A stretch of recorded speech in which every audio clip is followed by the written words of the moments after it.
ये नमकीन गोश्त खाते ही आपका दिल खुशी से खिल उठेगा। मैं आज नमकीन गोश्त की वो रेसिपी लाई हूँ जिसे खाते ही सब इसके दीवाने हो जाते हैं। मैं गारंटी से कहती हूँ, अगर आपने एक बार ये नमकीन गोश्त खाया तो आप बार बार खाएंगे। बिस्मिल्लाहिर्रहमानिर्रहीम, अस्सलाम वालेकुम। Welcome in my YouTube channel Pakistani meal. Allah ताला मेरे और आपके रिज़्क में बरकतें अता फरमाए, मेरे लिए और आपके लिए आसानियां करे, आमीन। मेरे चैनल को सब्सक्राइब करें और बेल आइकन लाजमी प्रेस करें। शुक्रिया। बिस्मिल्लाहिर्रहमानिर्रहीम। ये मैंने 1 किलो मटर लिया है।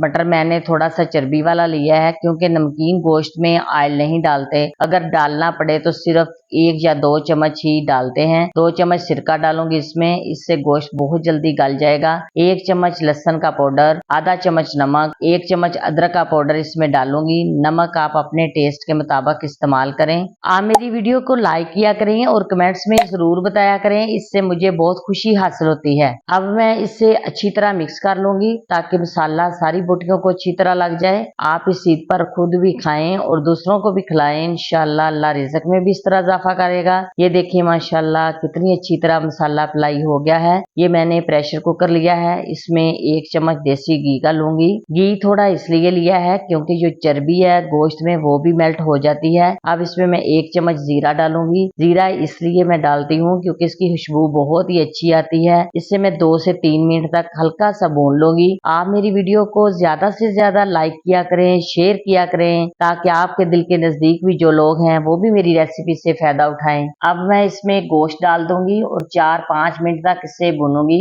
इसमें पानी बिल्कुल नहीं डालूंगी क्योंकि गोश्त अपना पानी खुद रिलीज करेगा और इसी से गोश्त मैं भूनूंगी। इससे जायका भी बहुत अच्छा आएगा और इसकी चर्बी भी पिघल रही है जो इसके जायके में अहम किरदार अदा करेगी। ये देखें अब गोश्त का पानी बिल्कुल खुश्क हो गया है। अब मैं गोश्त को गलाने के लिए 1 गिलास पानी डालूंगी और 2 टमाटर लिए हैं, इनको मैंने इस तरह स्लाइस में काट लिया है, इसमें रख दूंगी। टमाटर इसलिए मैं यूज करूंगी क्योंकि और कोई मसाला इसमें यूज नहीं होता। आप जानते हैं जब इस तरह का मजेदार नमकीन गोश्त बनाना हो तो खाने के साथ सेहत का भी ख्याल रखना जरूरी है। टमाटर दिल की बीमारियों से और जिल्द की बीमारियों से बचाते हैं, इन्हें आप भी लाजमी यूज किया करें। पानी गर्म हो गया है, अब इससे मैं 30 मिनट के लिए स्टीम पर रख दूंगी।